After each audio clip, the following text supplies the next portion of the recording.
Apply कर दिया जाए तो बन जाएगा हॉरिजॉन्टल सिस्टम। रेस्ट में है of each I cap models.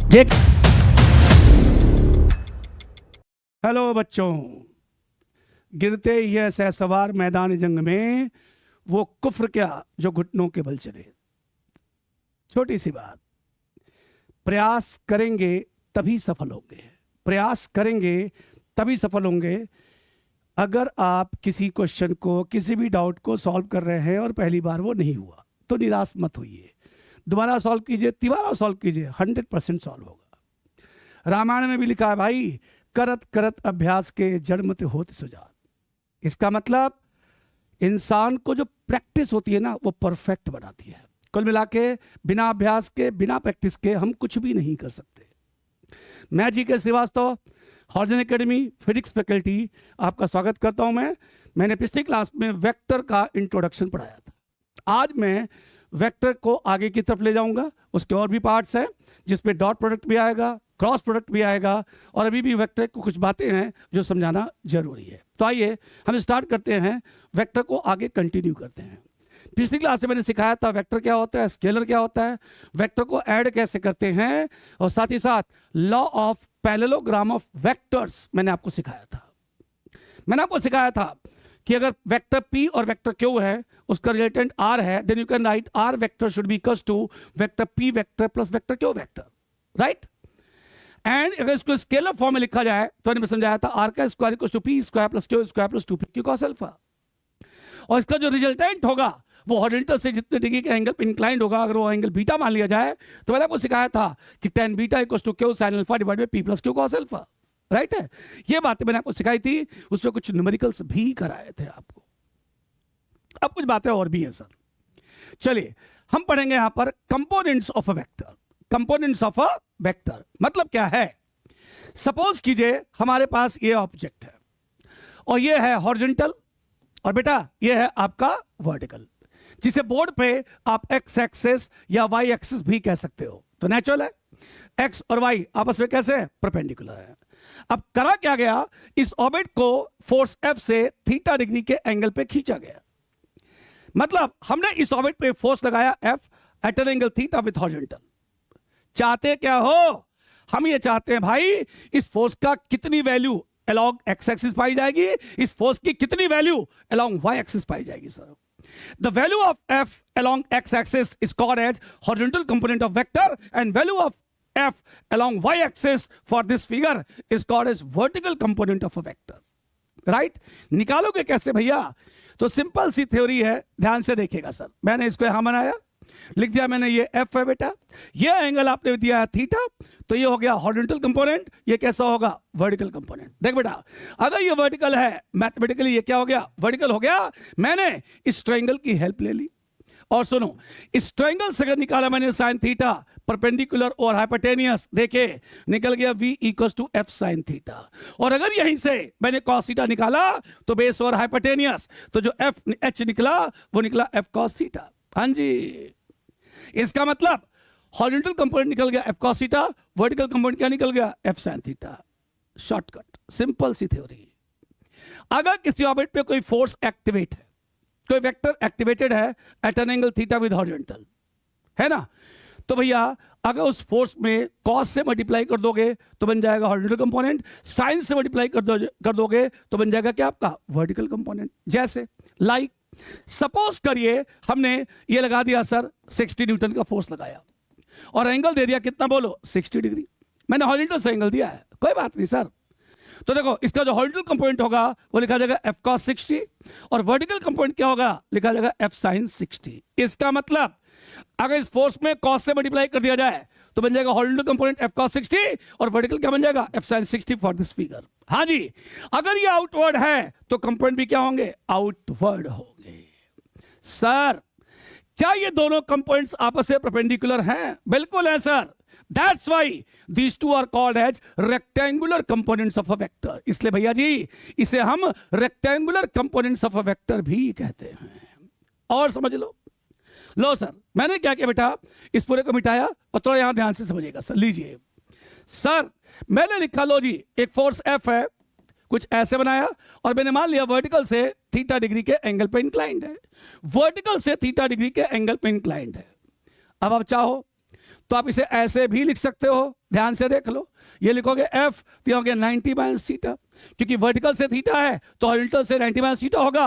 अब आप लिख सकते हो सर यहाँ पे एफ कॉस 90 माइनस थीटा, और यहां क्या लिखोगे एफ साइन 90 माइनस थीटा। एक तो तरीका यही हुआ सर, है ना।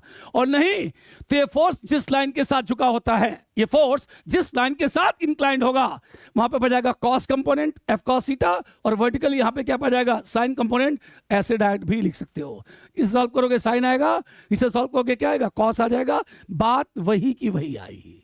इसका मतलब अगर कोई वेक्टर किसी प्रॉपर एक्सिस से किसी प्रॉपर एंगल पे इंक्लाइंड है तो उसके कंपोनेंट होंगे जिसको हम कहेंगे हॉरिजॉन्टल एंड वर्टिकल, चूंकि दोनों आपस में परपेंडिकुलर हैं। That's why these two are also called as rectangular components of a vector, right है। आइए इसमें एक छोटा सा क्वेश्चन भी कर लेते हैं, ध्यान से देखिएगा बेटा। हाँ जी, क्वेश्चन ये बेटा, यह ऑब्जेक्ट है, लिखा गया एक्स एक्सिस, सर यहां लिखा गया वाई एक्सिस से, यहां पर एक फोर्स लगाया गया F1 सर जी √3 न्यूटन, और एंगल 30 डिग्री है सर। सर दूसरा फोर्स लगा F2 जे सर लिखा गया 5 न्यूटन, और सर एंगल 60 डिग्री है। और सर यहां देखिए, यहां पाया गया √3 Newton along the y axis, और यहां पर सर इसको मैंने मान लिया F3। बच्चे यहां लिखा गया F4, एंगल है 30 डिग्री सर दिस वन, और बस बना दिया गया ऐसे, राइट है सर। चलो F1 की वैल्यू दे दी गई सर 2 न्यूटन। क्वेश्चन ये पूछा कि बताइए जो ये पॉइंट O है जहां पे ऑब्जेक्ट रखा है वहां पे नेट फोर्स एट O कितना होगा। Calculate net force at O। अब जा ध्यान से देखो यहां पे कौन कौन से फोर्सेस इंक्लाइंड हैं। ये देखो F1, F2 और F4, क्योंकि F3 इंक्लाइंड नहीं है। Inclination always consider from x axis से वाई एक्सिस। अगर इन दोनों में से कोई सा फोर्स एक्सिस पर ही आ गया तो उसके कंपोनेंट नहीं होंगे। क्लियर। तो सबसे पहले हम F1 की बात कर ले बेटा, ध्यान से देखना। ये लिखा गया x, यहां लिखा गया y, हम बात कर रहे हैं F1। देखो ध्यान से, अगर F1 √3 है तो उसके कंपोनेंट होंगे सर F1 cos 30, और यहां लिखा गया F1 sin 30। समझ लीजिए F1 है, एंगल कितना बोलो 30, तो cos कंपोनेंट आ गया F1 cos 30, sin कितना आ गया F1 sin 30। चूंकि आउटवर्ड है इसलिए कंपोनेंट भी कैसे होंगे आउटवर्ड। अब बताएंगे F1 कितना गिवन है √3, cos 30 भी √3/2 होती है, सॉल्व करके देख लो निकलेगा 3/2। सर F1 कितना भैया √3, सो इसको सॉल्व करके देखेंगे निकलेगा √3/2। यस सर, क्योंकि sin 30 1/2 होता है। अब आते हैं बात F2 की कर लेते हैं बेटा जी। सर ये सर F2 x है और y है। देखो ये आउटवर्ड है इसलिए कंपोनेंट भी आउटवर्ड होंगे। सर लिखा गया F2 cos 60, ये सर यहां लिखा गया F2 cos 60, और यहां लिखा गया F2 sin 60। आइए जैस को भी सॉल्व कर लेते हैं। What is F2? 5, तो 5/2 निकल गया भाई, और यहां निकला सर 5 √3/2, क्योंकि sin 30 √3/2, सॉरी sin 60 √3/2 होता है। चलिए आपने इसको चूंकि इंक्लाइंड है इसलिए इसको हॉरिजॉन्टल और वर्टिकल कंपोनेंट में क्या तोड़ लिया। देखो इसका कोई कंपोनेंट होगा नहीं, छोड़ दो। अब आया F4 वाला, आ जाओ बेटा, देखना ध्यान से। F4 ऐसे है बेटा, और यह एंगल गिवन है 30, तो हम लिख सकते हैं यहां सर F4 cos 30, और यहां पे क्या लिखोगे F4 sin 30। जी देखो आउटवर्ड है, यह एंगल cos है। मैंने बोला ना वेक्टर जिस लाइन के साथ झुका होगा वहां से उधर cos, उसके अपोजिट क्या होगा sin। ध्यान रखो अगर ये आउटवर्ड है तो कंपोनेंट भी कैसे होंगे आउटवर्ड। 4 है कितना 2 sin 30, तो हो गया, यहां पे आएगा 1। सर यहां लिखा सर 2, तो लिखा जाएगा √3 बचेगा। यस सर, आप F4 की जगह पर √3 पुट कर दो, सॉरी 2 पुट कर दो और वैल्यू पुट कर दो, और आपका देखो ये सारा का सारा आ गया। मतलब आपने जितने भी इंक्लाइंड फोर्सेस थे उनको उनके कंपोनेंट्स में क्या किया, ब्रेक कर लिया। अब आया फाइनली, ध्यान से देखिएगा, इधर लिखा गया x, यहां लिखा गया y, और यह है आपका O। ध्यान से देखो एक्स एक्सिस पे कौन कौन से फोर्सेस पाए गए, 1 2 और ये 3। सर ये दोनों सेम डायरेक्शन में हैं, लेकिन ये क्या है अपोजिट, इसलिए इसको इन दोनों को प्लस करके उसमें से इसको क्या करना पड़ेगा, माइनस करना पड़ेगा। सर लिख दिया गया यहां पे 3/2 जी प्लस 5/2 एक साथ, और साथ में लिखा गया -1, मैंने इसको मान लिया F डैश। चूंकि इन दोनों का सम उससे बड़ा है और ये टूवर्ड्स कहां जा रहा है, राइट, तो जो नेट फोर्स पाया जाएगा एफ डैश इधर पाया जाएगा। सर 5 और 3 8/2 4-1 कितना हो गया 3। सर जी एफ डैश निकल गया 3 न्यूटन। इसका मतलब इस ऑब्जेक्ट पे जितने भी हॉरिजॉन्टल फोर्सेस एक्ट करेंगे उनका सब निकाल के दिया मैंने एफ डैश। अब आया वर्टिकल फोर्सेस के बारे में बात कर लेते हैं सर।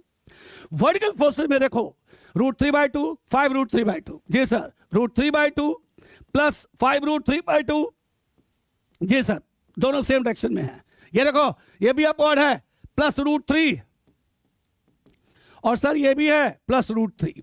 वर्टिकल कितने हो गए बोलो, 1 2 3 और एक कितना हो गया 4। सॉल्व करो सर, देखो आएगा 5 + 1 6 आगे 3 और ये पूरा सॉल्व करोगे निकल जाएगा 5 √3 न्यूटन। लो भाई सर मैंने अल्टीमेटली मिला करके दो फोर्सेस में कन्वर्ट कर लिया। अब जरा ध्यान से देखिए, ये बना आपका एफ डैश, सर लिखा गया 3 न्यूटन, सर यहां लिखा गया F double dash, this is 5 √3 Newton.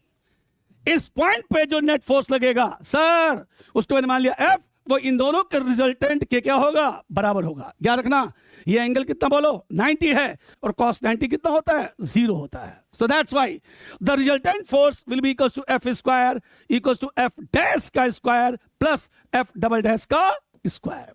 आइए हमें F निकालना है, लिखा गया 3 का स्क्वायर और प्लस 5 √3 का स्क्वायर जी। सॉल्व किया गया, ये लिखा गया 9, ये हो गया 75 जी सर। सॉल्व किया गया, निकला रूट के अंदर 81, सॉल्व करके निकला आंसर कितना बोलो 9 न्यूटन। इसका मतलब इस ऑर्बिट पे जो नेट फोर्स लगेगा वो 9 न्यूटन के क्या होगा, बराबर होगा। कुल मिला के बात छोटी सी थी बच्चों कि अगर इस तरह से बहुत सारे फोर्सेस किसी ऑर्बिट पे एक्ट करते हैं और उनमें से कुछ फोर्स एक्स या वाई एक्सिस के अलोंग इंक्लाइंड है तो उनके कंपोनेंट से ब्रेक कर लीजिए, सॉल्व कीजिए और फिर आपका आंसर आ जाएगा। राइट, चलिए एक क्वेश्चन आपको और समझा देते हैं सर, सुनिएगा सर। सर क्वेश्चन ये है, ये देखिए सर, ये छत है, ये आपका दीवार है। सर इसमें क्या किया गया बेटा, यहां देखिए हमने क्या किया, एक धागा लिया इस तरह से, अलग अलग धागे बेटा, और यहां से लोड हैंग किया गया mg। ये देखिए this load is equals to mg। इस धागे में टेंशन T1 है, इस धागे में टेंशन कितना बोलो T2 है, A O एंड B, और बेटा ये वाला एंगल कितना बोलो 60 डिग्री है। धागे में लगने वाले फोर्स को टेंशन कहते हैं, क्या कहते हैं, टेंशन। तो एक्चुअली में टेंशन क्या है, फोर्स ही है। सर अब आपको दे दिया गया m इक्वल्स टू 60 किलोग्राम। जी चाहिए, यू कैन टेक 10 मीटर पर सेकेंड स्क्वायर। भैया जी पूछा क्या बताइए, T1 एंड T2 की वैल्यू कितनी होगी, OA और OB थ्रेड में कुल कितना टेंशन अलग अलग प्रोड्यूस होगा, आपको ये बताना है। कोई बात नहीं, देखो ध्यान से, सॉल्यूशन में आओ। ये देखिए साहब हमने इसको ऐसे बनाया बेटा, यहां लिखा गया mg तो हो गया 600 न्यूटन, क्योंकि m 60 है, जी आपका 10 है। बच्चों यहां देखिए लिखा गया T1 और यहां क्या लिखा गया T2, ऐसे डॉटेड लाइन बनाया गया, से वाला एंगल लिख दिया गया 60 डिग्री। क्यों लिखा गया 60 डिग्री, आइए देखते हैं सर। से देखिए सर कुछ ऐसे, this is T2, yes sir, और ये एंगल 60 है। आपने इस लाइन के पैरेलल यहां लाइन बनाया है, अगर ये 60 तो भी कितना होगा 60, ऑल्टरनेट एंगल। राइट है सर। अब सर अगर इसको ध्यान से देखें आप सर जी, इसको बिठाया यहां से और यहां देखिएगा सर, हमने इस T2 का कंपोनेंट निकाले तो लिखा T2 cos 60 और यहां लिखा T2 sin 60। जी sir, T2 cos 60, T2 sin 60, ये पॉइंट आपका O है। O मतलब मैंने इसको इसके हॉरिजॉन्टल वर्टिकल कंपोनेंट में क्या किया, ब्रेक कर लिया। देखो ध्यान से, ये आउटवर्ड है, सो कंपोनेंट भी कैसा हो गया, आउटवर्ड हो गया। राइट, अब जा ध्यान से सीखो। सबसे पहले स्टेप 1 जी, क्या ये सिस्टम रेस्ट में है, बिल्कुल रेस्ट में है सर, तो फिर तो आसान हो गया। Upward force should be equal to downward force. Vertical direction में अपवर्ड इक्वल टू डाउनवर्ड और हॉरिजॉन्टल डायरेक्शन में लेफ्ट इक्वल टू कितना हो गया, राइट। बस कंसेप्ट है, सॉल्व कर लेते हैं। आइए अगर लिखते हैं sir T2 sin 60 equal to 600। देख लो बेटा, upward equal to downward, sin 60 से लिखा गया √3/2 इक्वल टू कितना हो गया 600। तो T2 निकला भैया 1200 बटे √3, 1200/√3। इसको रेस्टलाइज करके सॉल्व करोगे निकलेगा 400 √3 न्यूटन। लो हमने T2 निकाल दिया। अब बारी आई स्टेप 2 में आते बच्चे, स्टेप 2 में आइए sir. You can write T1 should be equal to T2 cos 60। Sir T2 बताएंगे सर जी, निकाला आपने 400 √3 cos 60 बोलो 1/2। सॉल्व किया गया, लिखा गया 200 √3 न्यूटन। That's your answer. तो कोई बात समझ में आ गई जी। हम कंपोनेंट में ब्रेक करके क्योंकि हमें पता था ये वाला इंक्लाइंड है, इसने इसको कंपोनेंट ब्रेक किया, चूंकि सिस्टम रेस्ट में है, so upward should be equals to downward, और हॉरिजॉन्टल में left equals to right apply किया और हमारा आंसर यहाँ पे आ गया, राइट। तो अब समझ में आ रही है आपको सर, हम हमेशा उस पर्टिकुलर कंपोनेंट, उस पर्टिकुलर फोर्स को या वेक्टर को ब्रेक करेंगे हॉरिजॉन्टल और वर्टिकल में, जो या तो एक्स एक्सिस से या तो वाई एक्सिस से क्या होगा, इंक्लाइंड होगा। वो वेक्टर जिस लाइन के साथ झुका होगा उस लाइन पे उसका कॉस कंपोनेंट आएगा और उसके परपेंडिकुलर उसका साइन कंपोनेंट आएगा। ध्यान रखिएगा, रिजल्टेंट फोर्स जो होगा जिसको आपने ब्रेक किया है वो साइन और कॉस कंपोनेंट के इन बिटवीन होगा, वो उसके बाहर नहीं होगा। क्लियर? चलिए, ये था rectangular components of a vector, क्योंकि वेक्टर्स के दो हिस्सों में तोड़ा गया, वो आपस में कैसे थे, परपेंडिकुलर थे। अब टॉपिक अलग है। क्या है टॉपिक भाई? सुनिए, टॉपिक क्या है बच्चों कि हमारे पास एक ऑब्जेक्ट है, सर यहां पे एक फोर्स एक्ट करता है एफ, और खासियत ध्यान से सुनना, ये वाला एंगल अल्फा है और ये वाला एंगल कितना भाई, बीटा है सर। और आपसे बोला गया कि alpha plus beta not equals to 90 degree, मतलब अल्फा और बीटा का सम 90 डिग्री के बराबर नहीं है सर। इस वाले फोर्स को लिखा गया F1, इस वाले फोर्स को क्या लिखा गया, F2। ध्यान से सुनो, हमें गिवन क्या क्या है, हमें गिवन है एफ, अल्फा एंड बीटा। जी, ये फोर्स की वैल्यू कितनी होगी, ये दोनों एंगल कितने कितने होंगे ये आपको पता है सर। जी, आपको फाइंड क्या करना है, फाइंड करना है F1 और F2। ध्यान रखना, यहां पर F1 और F2 आपस में परपेंडिकुलर नहीं है, क्योंकि अल्फा और बीटा का सम 90 डिग्री के बराबर नहीं है। इसका मतलब हम चाहते हैं इस फोर्स के दो कंपोनेंट निकाला, F1 और F2, जिसमें से एक कंपोनेंट F1 F से अल्फा डिग्री के एंगल पे और दूसरा कंपोनेंट F2 F से बीटा डिग्री के एंगल पे इंक्लाइंड है, और इन दोनों एंगल का सम 90 डिग्री के बराबर नहीं है। इसके पहले वाले में एंगल क्या था, 90 था, तो वहां तो आसान था, लिख दिया F cos theta F sin theta, ये दोनों आपस में परपेंडिकुलर है, कंपोनेंट निकल गया। अब यहां पे परपेंडिकुलर नहीं है, राइट है, तो करेंगे क्या, वो ध्यान से सुनिएगा सर। सबसे पहले बेटा मैंने क्या किया, यहां देखिएगा ध्यान, चलिए यहां बना लेते हैं, इस तरह से बनाया, ये देखिए लिख दिया मैंने यहां पे क्या बेटा, F1 से यहां बना दिया, लिख दिया मैंने F2 सर, इस तरह से इसका पैरेललोग्राम क्रिएट कर लिया, लिख दिया मैंने यहां पे F2, लिख दिया मैंने यहां पे कितना बोलो F1, और सर इसको यहां से मिला दिया। ये जो है वो आपका F है, देख लीजिए सर, 20 से जो पास हुआ कितना बोलो, F है बेटा जी। ये वाला एंगल कितना बोलो, अल्फा, ये वाला एंगल कितना बोलो, बीटा। ध्यान से देखो, अगर ये बीटा होगा ये भी कितना होगा, बीटा, देख लो क्या ये अल्टरनेट एंगल। तो बेटा अगर मैं ए बी और सी इस ट्रायंगल को फोकस करूं, देखो जी इसको मैं थोड़ा हाईलाइट कर देता हूं सर, ये देखिए अगर मैं इस वाले ट्रायंगल को फोकस करूं तो ध्यान से देखो ये जो एंगल बनेगा वो बनेगा 180 माइनस अल्फा प्लस बीटा। क्यों भाई?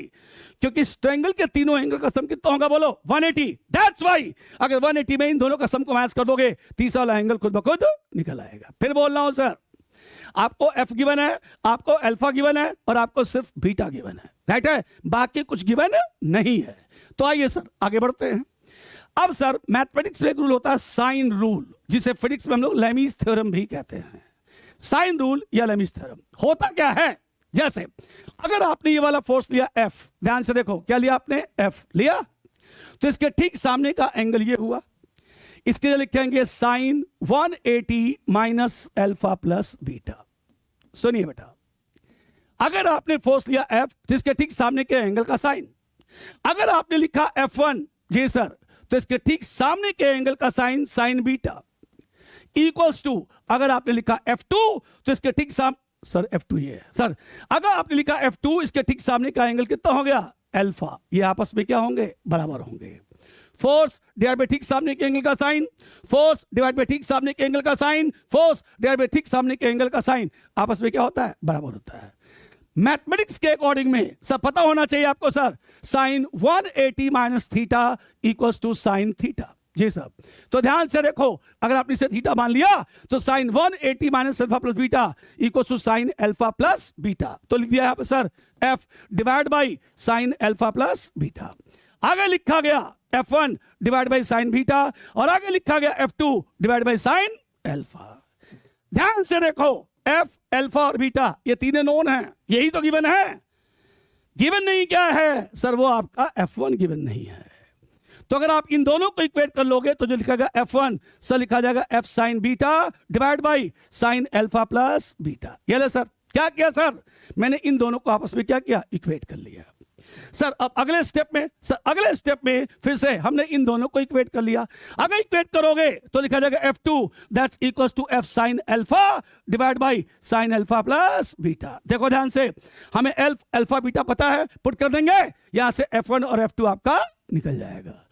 So these two are called as inclined components of a vector, जिनके द्वारा बनाए गए एंगल का सम 90 डिग्री के बराबर नहीं है। तब भी हमने इसके कंपोनेंट को साइन रूल, जिसको हम कहते हैं लेमीज थ्योरम, की सहायता से निकाल के आपको क्या किया, दिखा दिया। राइट है।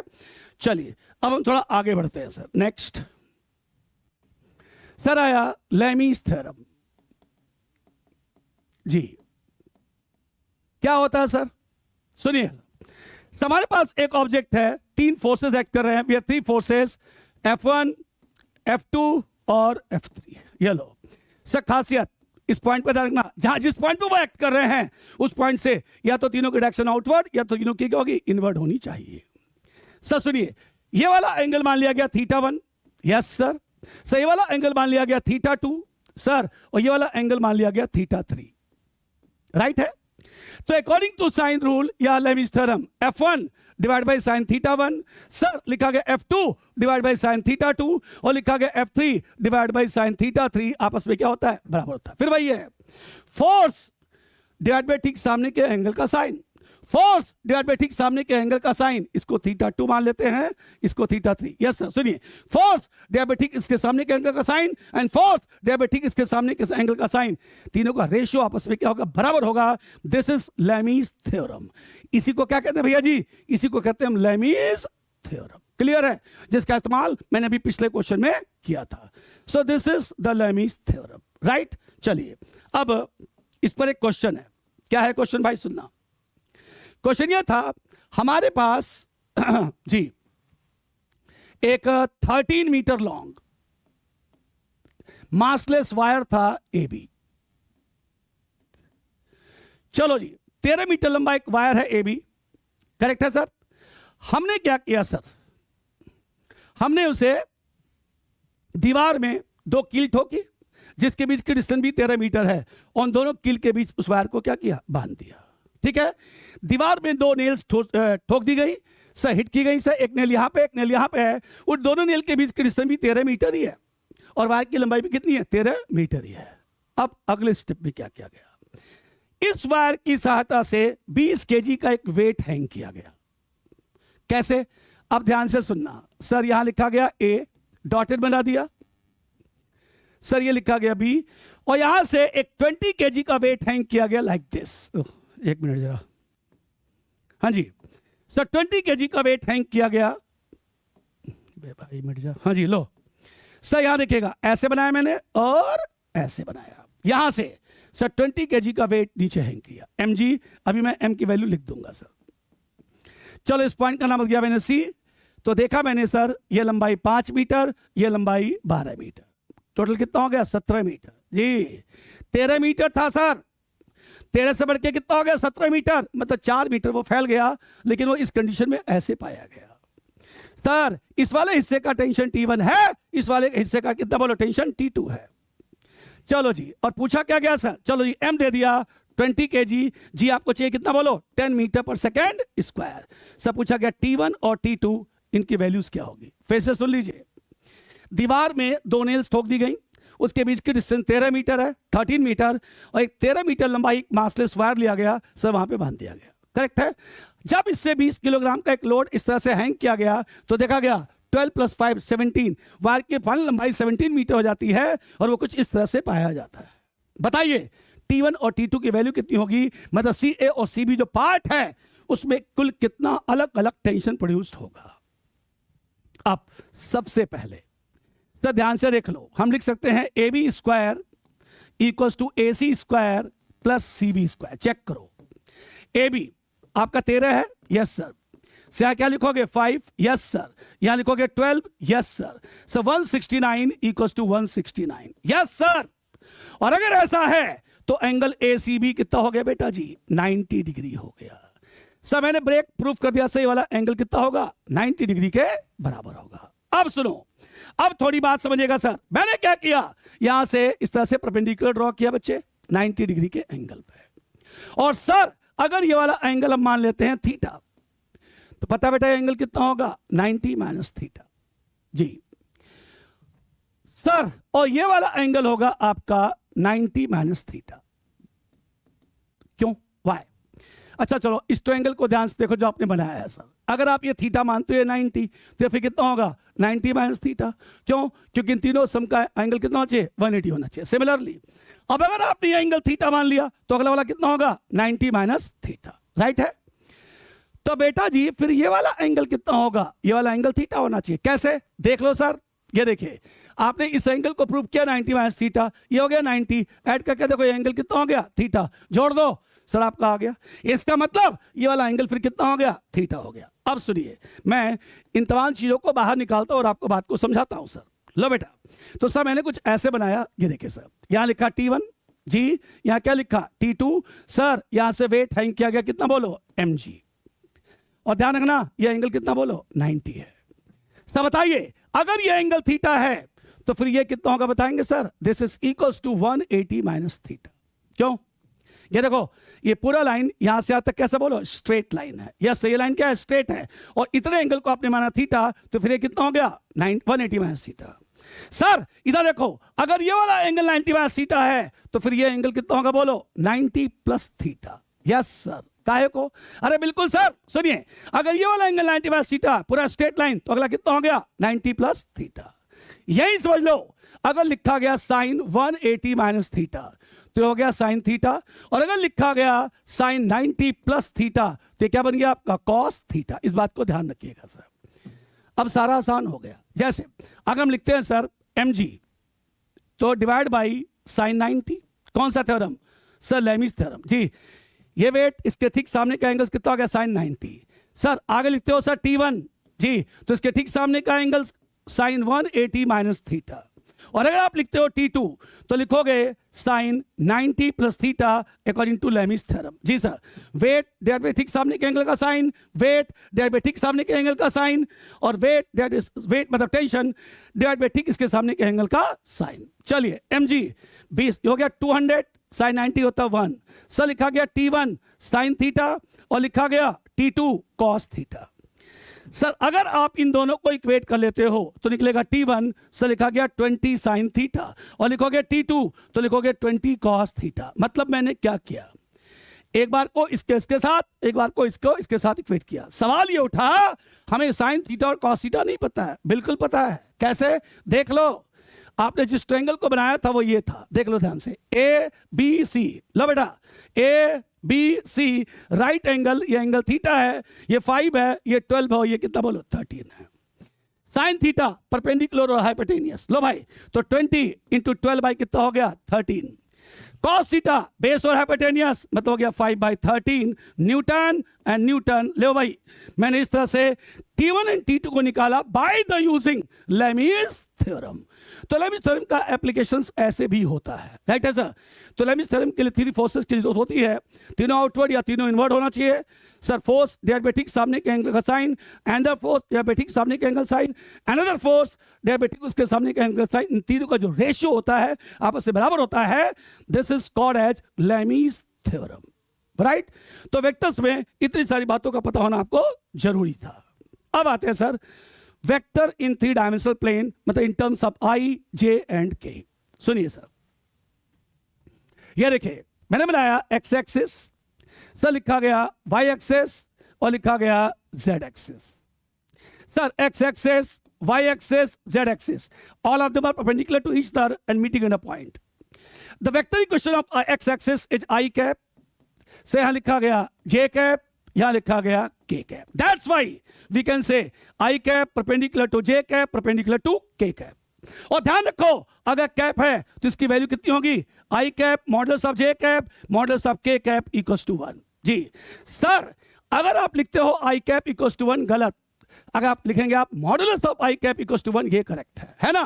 तो x एक्सिस का vector coefficient I cap, y का j कैप, z का k कैप। जैसे अगर मैंने कहा एक बच्चा 4I कैप किलोमीटर चला, मतलब वो 4 किलोमीटर चला, I कैप मतलब पॉजिटिव एक्स एक्सिस के लॉन्ग, और अगर इसके आगे मैं नेगेटिव लगा लेता, मैं बोलता बच्चा 4 किलोमीटर चला from towards negative x axis, मतलब ये वाला डायरेक्शन बताएगा। और आई cap J cap K cap का मॉडुलस 1 होता है, इसलिए इसके अमाउंट पे वो कोई फर्क नहीं डालेगा। Is it clear? तो I cap J cap K cap perpendicular to each other and modulus of each I cap modulus J cap modulus K cap modulus equals to कितना हो गया 1। अब हम इसे कहेंगे ओरिजिन, और ओरिजिन का कोऑर्डिनेट होता है 0 0 0। सर आगे की कहानी सुनिएगा सर जी मैंने क्या किया, इसको यहां से मिलाया, यहां पॉइंट लिख दिया मैंने ए, ओ ए वेक्टर, और मैंने मान लिया इस पॉइंट ए का कोऑर्डिनेट है एक्स वाई एंड जेड, मैंने इसको मान लिया आर वेक्टर। चलो भाई हमने लिखा O A vector that's equals to R vector. You can write vector A minus vector O. क्यों? वेक्टर फाइनल माइनस इनिशियल होता है जी, इनिशियल ये था, फाइनल आपका ए था, ओ से आप ए पे गए, so A is called as final and O is called as initial. ले भाई, तो लिखा गया फाइनल माइनस इनिशियल। फाइनल इसके एक्स कोऑर्डिनेट में से इसके जीरो कोऑर्डिनेट को माइनस करो। ध्यान से सुनना मैं क्या करने जा रहा हूं सर। देखिए सर लिखा मैंने एक्स माइनस 0 लगा दिया मैंने आई कैप। अगला इसके दूसरे कोऑर्डिनेट में से इसके दूसरे कोऑर्डिनेट को माइनस करो, वाई माइनस 0, फिर लिखोगे जे कैप, एंड इसके तीसरे कोऑर्डिनेट में से तीसरे कोऑर्डिनेट को माइनस करो, लिखोगे के कैप। इसे लिखा गया final minus initial, that's why X minus 0 Y minus 0 Z minus 0 0 0। क्यों? क्योंकि आपने एक पॉइंट को ओरिजिन मान लिया सर। अब सुनो, यहां जो आर निकला बेटा वो लिखा गया X I cap Y J cap and Z K cap, right है? से ये निकल गया सर इसका वेक्टर इक्वेशन। अब चाहिए मेरे को value of vector R, it means we want to find modulus of R. Modulus मतलब क्या होता है? वैल्यू। अब जरा सुनिएगा मॉडुलस निकालने का तरीका। अगर आप इसका मॉडुलस निकालना चाहते हैं, सबसे पहले आप बनाएंगे स्क्वायर रूट। बना लिया भाई। अब आई के साथ जो मल्टीप्लाई है क्या, उसका स्क्वायर प्लस वाई का स्क्वायर प्लस जेड का स्क्वायर। कुछ नहीं करना सर। अगर आपको 3 डायमेंशनल प्लेन में आई जे के एक फॉर्म में कोई वेक्टर गिवन है और आप उसकी वैल्यू निकालना चाहते हैं, स्क्वायर रूट बना लो। आई के मल्टीपल का स्क्वायर, जे के मल्टीपल का स्क्वायर, के मल्टीपल का स्क्वायर, तीनों प्लस करो अंडर रूट के अंदर, जो आएगा वो उसका मॉडुलस कहलाएगा, उसकी वैल्यू कहलाएगी। इस तरह से 3 डायमेंशनल स्पेस में मैंने 3 डायमेंशनल वेक्टर को कैसे लिखते हैं मैंने आपको समझाया, उसकी वैल्यू को कैसे निकालते हैं मैंने आपको समझाया। आगे चलते हैं सर ये मिटा देते हैं बेटा और फिर से आते हैं सर। ये देखिए सर लिखा गया आई कैप, सर लिखा गया जे कैप, यहां लिखा गया के कैप, मतलब एक्स एक्सेस, मतलब वाई एक्सेस, मतलब जेड एक्सेस, ओरिजिन।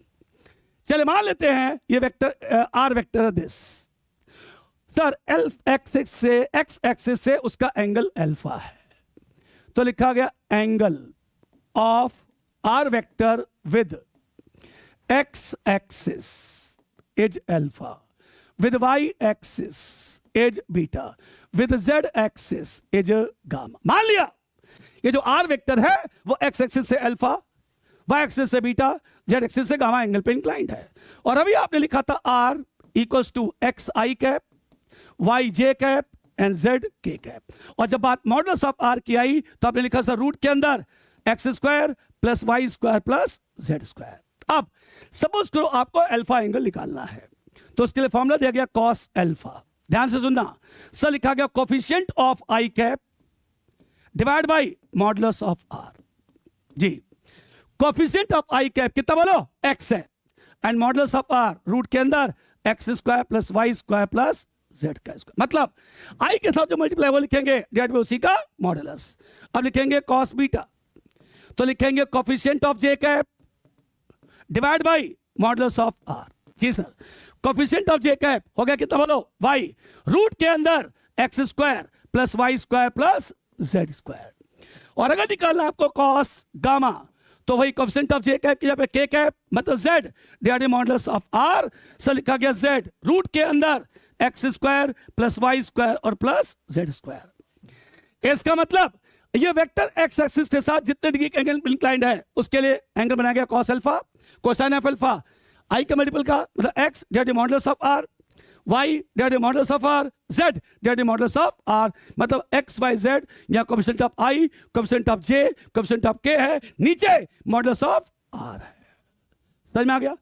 अब एक छोटी सी बात देखना बेटा, हम इस वाले हिस्से को मिटा देते हैं और बात को समझिएगा सर जी। अगर हम लिखते हैं सर यहां पे cos square alpha cos square beta and cos square gamma. तो लिखा गया X square divide by X square plus Y square plus Z square. क्या क्या बच्चे? कॉस अल्फा का स्क्वायर, इसका स्क्वायर करो, ये स्क्वायर नीचे स्क्वायर हट जाएगा। Similarly Y square divide by X square plus Y square plus Z square. Similarly Z square divide by X square plus Y square plus Z square. चलिए अब मैं ये नीचे वाला हिस्सा हटा देता हूं सर। राइट है बेटा? अब जा सुनिएगा सर। तो हाँ जी यहां देखिए सर लिखा गया cos square alpha, cos square beta and cos square gamma. इस पूरे का एलसीएम लोगे X square plus Y square plus Z square, नीचे भी आएगा X square plus Y square plus Z square. बेटा कट के कितना आ गया? 1। So that's why cos square alpha, cos square beta and cos square gamma equals to कितना होगा? 1। ये भी एक रिलेशन है जो पूछा आता है एमसीक्यू के फॉर्म में। But you can write cos square alpha sir 1 minus sine square alpha, जैसा पढ़ाया गया था cos square theta it is equal to 1 minus sine square theta. आगे लिखा गया 1 माइनस साइन स्क्वायर बीटा और फिर लिखा गया 1 minus sine square gamma that's equal to 1। इसको सॉल्व करोगे 3 minus sine square alpha sine square beta and लिखा गया sine square gamma equal to 1। Sir ठीक से लिखे इसको सर। तो लिखा गया sine square alpha sine square beta and sine square gamma equal to क्या निकला? 2 निकला। इसका मतलब ध्यान रखे अगर कॉस के फॉर्म में है तो cos square alpha cos square beta cos square gamma इन तीनों का समान होगा। अगर यही फंक्शन साइन के फॉर्म में है तो sign square alpha plus sine square beta plus sine square gamma ये कितना होगा? 2 के बराबर होगा। सो 3D वेक्टर्स में कुछ इस तरह से सॉल्व किया जाता है। अब आगे भी समझते हैं सर। जैसे मान लो सपोज कीजिए कि मैंने आपको दे दिया भैया एक वेक्टर ए है, लिखा गया I minus 2j N plus 2k और मैंने पूछा find unit vector of vector ए। भाई हमें वेक्टर ए का यूनिट वेक्टर निकालना है, कुछ नहीं करना सर, आंसर में ध्यान सुनना। अगर निकालना है उस वेक्टर में उसी के मॉडल से क्या करो आप? डिवाइड कर डालो। उस वेक्टर में उसी के मॉडल से डिवाइड कर डालो। सर क्या लिखोगे बोलो? आई माइनस 2j और प्लस 2k मॉडल्स में आएंगे सर। सर लिखेंगे 1 स्क्वायर फिर लिखोगे माइनस 2 स्क्वायर फिर लिखोगे 2 स्क्वायर। सर लिखा गया आई माइनस 2j फिर लिखा गया 2k रूट के अंदर 9 सॉल्व किया गया I minus 2j and plus 2k divide by 3 that's your answer. अब लोग उल्टा पूछ देते हैं, वो कहेंगे हमारे पास भैया एक वेक्टर ए है ये, और वो कह देंगे ये है sir this is a vector, बताइए इनमें इस वेक्टर के लिए इनमें से कौन सा स्टेटमेंट करेक्ट है? तो वहां लिखा जाएगा यूनिट वेक्टर। कैसे पता चाहिए यूनिट वेक्टर? क्योंकि जो नीचे लिखा गया ना बेटा ये ऊपर वाले का क्या है? मॉडल्स है। तो किसी वेक्टर में अगर उसी के मॉडल से आप डिवाइड कर देते हो तो जो आएगा उसे क्या कहोगे आप? यूनिट वेक्टर्स कह सकते हो सर। अब जरा सुनिए सर, एक क्वेश्चन है सर। क्वेश्चन ये है हमारे पास 2 वेक्टर गिवन है ए और बी, ठीक है सर। उसकी सहायता से एक तीसरा वेक्टर बताना है, लेकिन तीसरा वेक्टर जो है ना, सुनिए क्वेश्चन सुनिए।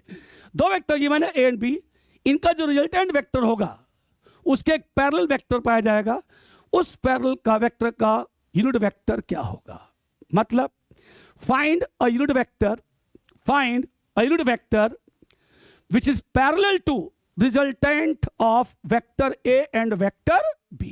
सुन लो, find a unit vector which is parallel to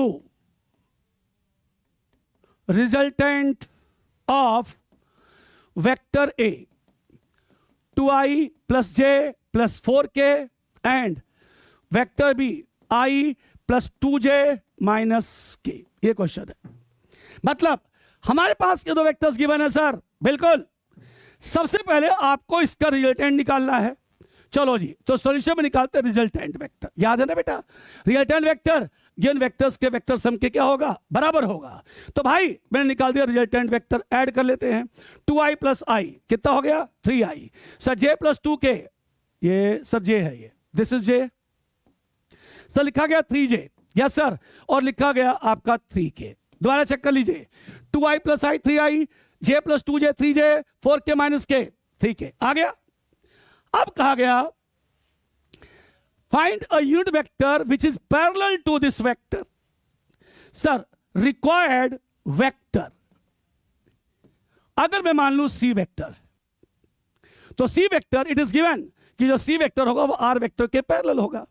फिर तो बेटा जो आप निकालना चाहते हो सी वेक्टर, वो क्या निकलेगा? R vector divided by modulus of R vector. दोबारा समझो, कहा गया कि एक वेक्टर निकालो जो इन दोनों रिजल्ट, देखो इन दोनों वेक्टर्स का जो रिजल्टेंट होगा उसके पैरेलल एक तीसरा वेक्टर आएगा, उसका यूनिट वेक्टर निकालो। तो सबसे पहले मैंने इन दोनों का क्या निकाल लिया? रिजल्टेंट निकाल लिया। जो तीसरा वेक्टर इसी के पैरेलल है, मतलब फिर तो सेम हो गया।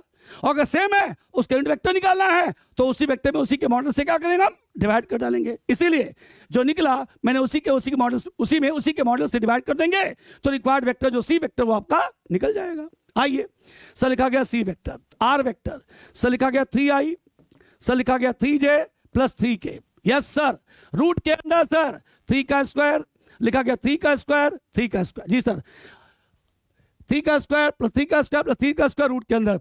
सर ये निकला 3√3, 3 कॉमन निकाल लीजिए, i j और k। सर ये निकलेगा इसको 9 9 9 27 निकलेगा सर। यस सर, निकल गया 3√3। बेटा ये कैंसिल हो गया। सर ध्यान से देखो, जो i निकला plus j plus k, by कितना हो गया? √3। ध्यान से देखो, एक्चुअल में क्या यूनिट वेक्टर है? बिल्कुल है, क्योंकि ये जो इन वेक्टर का मॉडल एग्जैक्टली √3 ही निकलेगा। इसका मतलब क्वेश्चन ये था कि भाई दो वेक्टर्स गिवन है ए और बी, सबसे पहले उसका रिजल्टेंट निकालो, निकाल लिया। अब एक तीसरा वेक्टर निकालो, वो जो तीसरा वेक्टर है वो रिजल्टेंट वेक्टर के पैरेलल है, लेकिन हमें जो वेक्टर निकालना वो यूनिट वेक्टर भी होना चाहिए। इसीलिए अगर ये वेक्टर इसके पैरेलल है तो फिर तो सेम ही हो गया, इससे सेम हो गया तो यही लिखा। चूंकि पूछा गया यूनिट, इसलिए उसके मॉडल से क्या किया गया? डिवाइड कर दिया गया और हमारा आंसर आ गया। राइट, अगला क्वेश्चन करते हैं सर। नेक्स्ट सुनिए, कहा गया एक वेक्टर सी है, जब वो दो वेक्टर्स वेक्टर ए और वेक्टर बी के रिजल्टेंट के साथ ऐड कर दिया जाता है, ठीक है सर, तो इन दोनों का जो रिजल्टेंट पाया जाता है सर वो एक यूनिट वेक्टर होता है जो वाई एक्सिस के अलोंग पाया जाता है। बताइए सी की वैल्यू क्या होगी? सुन लो क्वेश्चन क्या है। सर वेक्टर ए सर लिखा गया 2i plus 3j plus 4k, and vector B sir लिखा गया 4i cap plus 6j cap और माइनस k कैप। क्वेश्चन सुनना, दो वेक्टर गिवन है, इन दोनों के रिजल्टेंट के साथ एक तीसरा वेक्टर सी ऐड कर दिया गया। When a vector C is added with resultant of vector A and vector B, then we get a unit vector which is directed along y axis. Find c. So बेटा सबसे पहले हम resultant vector निकाल लेते हैं इन दोनों का, a plus b। Add करिए, so लिखा गया 6i plus 9j and plus 3k। देख लो ऐड करके, 6i 9j 3k, ए और बी का रिजल्टेंट निकाल लिया। अब क्या कहा गया? इसके साथ एक तीसरा वेक्टर c ऐड किया गया। लो भाई, हमने c को r के साथ क्या किया? ऐड किया गया। आप स्टेटमेंट समझिएगा, जब एक c वेक्टर को इन दोनों के रिजल्टेंट के साथ ऐड किया जाता है तो इन दोनों का जो रिजल्टेंट r डैश पाया जाता है, ध्यान रखिए, इन दोनों का जो रिजल्टेंट r डैश पाया जाता है वो एक यूनिट वेक्टर होगा और अलोंग y एक्सिस होगा। अब जो लिखूंगा उसको ध्यान से समझना। c तो चाहिए बेटा? Yes sir. यहां क्या लिखोगे? 6i, सर लिखा गया 9j और प्लस कितना लिखा गया? 3k, और बेटा जी यहां लिखा गया j कैप ओनली। क्यों? कहा गया ना कि जब आपने c को इन दोनों के रिजल्टेंट के साथ सम किया, वेक्टर सम किया, तो जो रिजल्टेंट मिला वो एक यूनिट वेक्टर है और y एक्सिस के अलोंग है, तो y एक्सिस का हो गया j, यूनिट है ऑफ कोर्स, उसकी वैल्यू कितनी होगी? 1 होगी, दैट्स व्हाई कितना हो गया? j cap. बस c निकालना है, ले जाइए उधर। सर लिखा गया -6i कैप, उधर ले आएंगे सर -5j कैप, और क्या लिखा गया? -3k cap. That's your answer. तो बात समझ में आई sir? 3 dimensional vectors cos alpha cos beta cos gamma कैसे निकालेंगे? Cos square alpha plus cos square beta plus cos square gamma 1 होता है, sine square alpha plus sine square beta plus sine square gamma कितना होता है? 2 होता है। और इस तरह से आप क्वेश्चंस को सॉल्व कर सकते हैं। यहां पे जाके खत्म होता है वेक्टर का इंट्रोडक्शन। अब अगली क्लास में मैं स्टार्ट करूंगा products of two vectors. First of them, उनमें से एक को कहते हैं डॉट प्रोडक्ट या स्केलर प्रोडक्ट, एंड दूसरे को कहते हैं वेक्टर प्रोडक्ट या फिर क्या होता है क्रॉस प्रोडक्ट। ठीक है, वो नेक्स्ट क्लास में स्टार्ट होगा। यहाँ तक जो पढ़ाया इसका रिवीजन करें घर पे बैठ के, इससे रिलेटेड क्वेश्चंस को सॉल्व करें। ठीक है, कोई भी डाउट हो तो हम लोगों से ऑनलाइन या इंस्टीट्यूट में आकर के संपर्क कर सकते हैं। मेरे इस चैनल को सब्सक्राइब करें, लाइक करें, अपने दोस्तों को भी फॉरवर्ड करें ताकि वो बच्चे भी इस स्टडी को, इस पर्टिकुलर नॉलेज का लाभ उठा सकें और वो सफलता को प्राप्त कर सकें। मैं जेके Srivastava, Huygens academy physics faculty, आपका बहुत बहुत अभिनंदन करता हूं। मैं आशा करता हूं मैं इसी तरह से आप हमारे वीडियो के साथ जुड़े रहेंगे और अपने रिस्पॉन्स को, अपने व्यूज़ को हमें बताते रहेंगे ताकि हमें अगर कोई करेक्शन की जरूरत हो तो पॉजिटिवली हम उस करेक्शन को कर सकें। धन्यवाद। खुश रहें, मस्त रहें, स्वस्थ रहें, अपना ख्याल रखें, अपने माँ बाप का भी ख्याल रखें। धन्यवाद।